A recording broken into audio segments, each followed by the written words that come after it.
have mercy on these children, Mama Iyabo whispered, pressing a cool cloth to Jaydon's forehead as he lay unconscious in the 0G's medical bay. She glanced at Dr. Chen, who was checking his vitals with a grim expression. "How bad is it, doctor?" "The internal injuries are severe," Dr. Chen replied softly. "My medical frigate has the equipment we need, but with Jason Hurd's men watching the garage, lucky for us, everyone knows this place is well defended. Let them watch. I'm sure they'll make their play when Zaria gets back from her job," replied Mama Iyabo. Meanwhile, aboard Raven's ship approaching Gravelton Station, Zaria adjusted her work boots and checked her bionic arm's diagnostics one last time. Her mind was drifting, thinking about Jaydon. She knew his injuries were too severe for Dr. Chen to treat at the 0G, but with Byron Jason Hurd's men watching the garage for any sign Jaydon was in there, trying to move him to her frigate was not on the table. How could she save him without alerting Tone and Conan to his presence? "I'll figure it out later," she thought to herself as Pixel hovered towards her, snapping her out of her thoughts. "Girl, these readings are looking messier than Miss Gladys's potato salad at the summer festival," Pixel announced, displaying the station's deteriorating systems. Scorch marks and hull breaches dotted the scans like chickenpox, testament to the endless firefights that had raged around the small outpost. The station loomed ahead, a patchwork of metal and makeshift repairs. Fresh plasma burns scored its hull, and several sections were sealed off from recent breaches. Through the viewport, they could see repair drones working frantically to patch the worst of the damage. "Jesus be a force field," Zaria muttered, watching a section of hull plating float past their ship. "Raven, you sure these folks can pay?" "I know Vex. She's always got a stash of credits hidden," Raven replied, expertly navigating through the debris field. "Although, if that core goes critical, ain't gonna be no one left to argue with about payment." "Good point," Zaria replied grimly. They docked at what passed for Gravelton's main hub, where Vex waited for them. A tall, slender but strong woman, her numerous piercings caught the harsh station lighting, and her cybernetic right leg shifted with fluid grace as she stepped forward. "Welcome to Gravelton," she said, her tone carrying an edge. "I'm Vex." Her eyes tracked between Raven and Zaria, noting their synchronized movements, the way they unconsciously oriented toward each other. Her expression darkened. "Though I guess you already know that, Raven. Thanks for answering my call, but I thought you said you were bringing an astromechanic with you." She let the words hang. "This is Zaria Johnson," Raven said stiffly. "Best astromechanic in the sector. Sorry, y'all, but I can already tell things are not good here." Zaria cut in, already pulling up the station's diagnostics on her data tablet. "Because I'm seeing core stability at 28% and falling." A violent shudder ran through the station. Warning klaxons screamed. "Make that 22%. Pixel updated grimly. "Fascinating crew you're running with these days," Vex said to Raven, her voice dripping with something more bitter than sarcasm. "Didn't know you were into mechanics now." "Mechanics are all the rage," Pixel interrupted. "And you are?" Vex replied with a tinge of annoyance. "Pixel, a eye assistant droid at your service," Pixel said before leaning in close and putting its hand up and whispering to Vex. "And by the way, these power fluctuations are about to make all your personal problems real irrelevant." Vex frowned, but decided not to blast the annoying floating droid where it floated. For now, the path to the core was a gauntlet of battle damage. Sealed breaches, makeshift repairs, and the lingering ozone smell of energy weapons. "I hope you don't mind me asking, but what happened, Vex?" asked Zaria while observing the damage. "Turf war. A rival gang wants our sector. They have been running raids for the past few days. Apparently, they got a hold of some pretty advanced tech. It's given them the advantage, Vex replied. What kind of tech? Asks Raven. The worst, ion shell reapers. We were able to fight off their last attack, but not before they were able to severely damage the antimatter core. At the end of the mangled corridor was the antimatter core observation bay. The bay was damaged, but still holding on, as maintenance droids made repairs to its damaged walls. A maintenance airlock opened to space, where the antimatter core hung below the station like a dying star, beautiful and deadly. Daddy used to say antimatter was just the universe's way of reminding us that everything has an opposite, Zaria said softly, checking her spacesuit's seals. Light and dark, good and evil, love and lost chances. Your daddy said a lot of things, Raven replied, securing his own suit. What he didn't say was how you are going to repair that core if those Reapers show. I once saw some rip a B-class freighter to shreds in less than 10 minutes, Zaria. Well, if I got you watching my back, then I don't have anything to worry about, do I? Zaria replied as she gently strokes Raven's cheek. Vex squints and frowns. Another tremor rocked the station. Through the airlock's window, the core's housing sparked ominously, damage from countless near misses and stray shots evident on its surface. All right, y'all. Zaria took a deep breath. Here's how this gonna work. I'll take point on the core repair. Raven, you keep watch. This much damage means we likely got more incoming.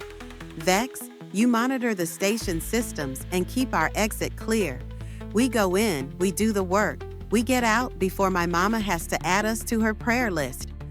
And if something goes wrong? Vex asked, her hand hovering near the airlock controls. Let's not think about that right now. Let's say a prayer and hope God's got us today. Zaria descended upon the core slowly, Vex feeding her safety tethering line through an automated port. Raven had moved to the protective gun turret in the other room and was intensely monitoring the advanced scanners for any hostile activity. The work started smooth enough, delicate, dangerous, and absolutely thrilling. Sweat beaded on her forehead as she manipulated antimatter fields with the precision of a brain surgeon. That's when the proximity alarms blared. We got company, Pixel announced. Ion shell reapers, at least a dozen coming in hot. The crab-like robots swarmed around the core's housing, their weapons already charging. Raven quickly swiveled his turret in the direction of the reapers and began to fire on them, decimating the first wave, but another wave and another wave rolled in. Core stability at 40%, Pixel reported, rising, 45, 50. That's when Zaria noticed something interesting in the station's power grid. Hold up, y'all got a working matter transporter up there? Thought those were rarer than honest politicians. She saw Vex stiffen through the airlock window. Focus on the core, came the terse reply over the comlink. The next few minutes were a blur of precision work and close calls. Raven's shooting kept most of the Reapers at bay, but a few got close enough to leave scoring marks on Zaria's suit.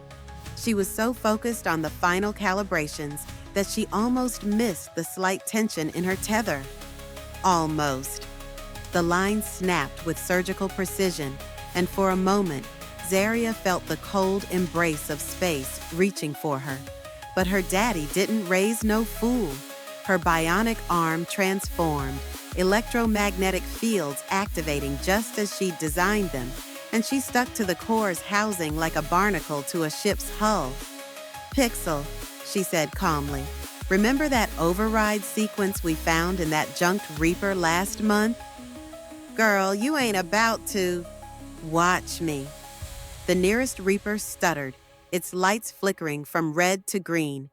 Then, like a well-trained pet, it scuttled over to her, allowing her to climb aboard. Meanwhile, in Gravelton's main hall, Vex walked in and slumped on the ground while her crew watched on. "Damn," she said, putting on a good act. Raven exited from a turbo lift into the hall. "What happened?" he demanded. His heart was beating fast. Sweat covered his brow. How could he have been so stupid to let her go out there on her own? He thought to himself. One of the ion shells. It cut her line. Clean. There was nothing I could do, Raven. Vex replied with fake tears in her eyes. Raven sank to the floor, devastated. "No, oh no," he sobbed, his world crumbling around him. "Fortunately, there was plenty I could do. Don't cry, y'all. I'm A-okay," said Zaria as she entered the hall riding on the ion shell. Vex couldn't believe her eyes. She was so taken aback that she shuffled backwards in fear of her. How could she have survived? Vex's mind raced, not able to comprehend Zaria's resilience. Raven, realizing he was being played by Vex, pulled his pistol on her. "You lied," he exclaimed. "Raven, don't!" Zaria yelled out her commanding tone, snapping him back to reality. Zaria hopped off the ion shell. She approached Vex and Raven. "Let's go talk about this in private," she said with a confident smirk on her face. They walk into a private office, closing the door behind them. Zaria stands across from Vex and looks her dead in her eyes, so she knows that she means business. "Now, we could make this complicated," Zaria said, her voice demanding her respect. "Could have a whole dramatic scene about betrayal and consequences.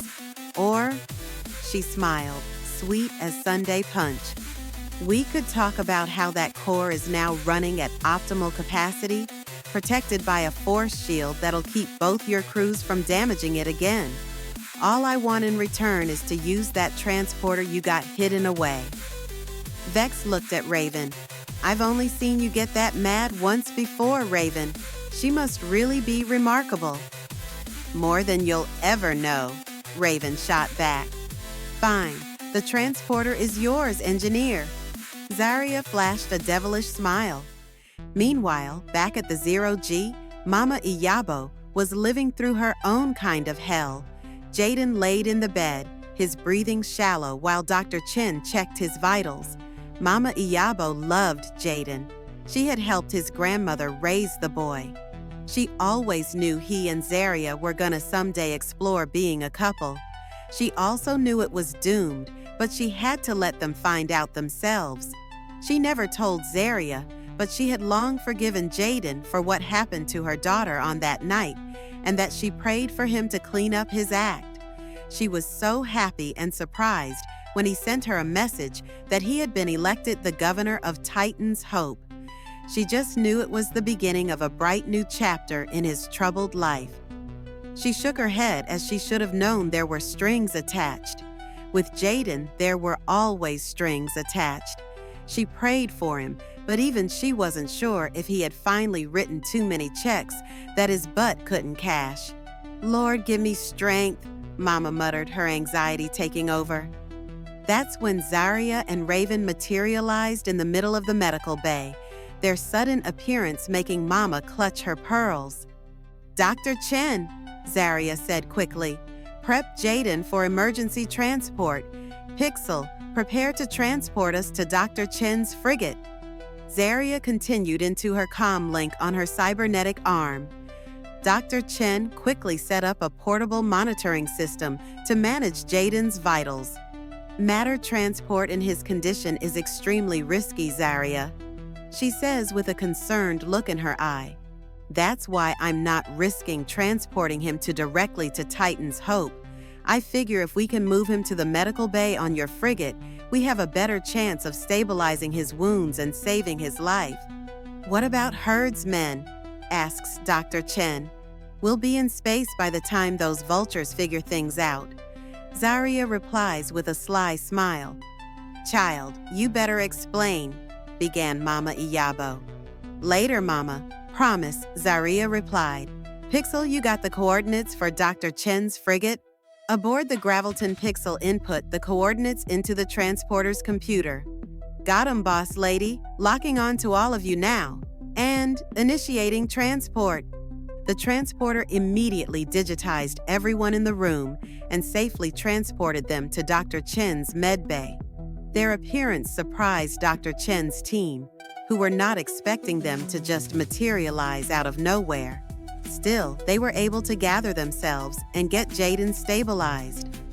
A few minutes later, Dr. Chen, Mother Iyabo, Zaria and Raven walked onto the bridge of the frigate. Helm set a course for Titan's Hope, she commanded as her subordinates got to work piloting the ship. What just happened? Mama Iyabo asked, confused and flustered. Matter transporter, Mama. Zaria replied with a grin. I'm pretty sure Herd's goons are watching this ship take off. Indeed, from their perch atop a building not too far from the garage, Conan and Tone watched as Dr. Chen's frigate smoothly flew into the atmosphere and entered hyperspace. Now what? Asked Tone, kicking the ground, the spurs on his boots clinking loudly. Now I get permission from the boss to handle things my way, Conan angrily replied. In the meantime, Zaria put her arm around her mother, and Raven stood proudly next to them both as Dr. Chen's ship glided through hyperspace. You are definitely your father's daughter, Mama said with a smile. Nah, Mama, Zaria replied. Today I'm all yours, because only you could have taught me that sometimes the best revenge is living well and leaving your enemies wondering how you did it. If you enjoyed this adventure, don't forget to subscribe.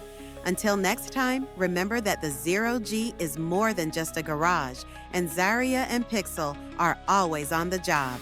See you soon.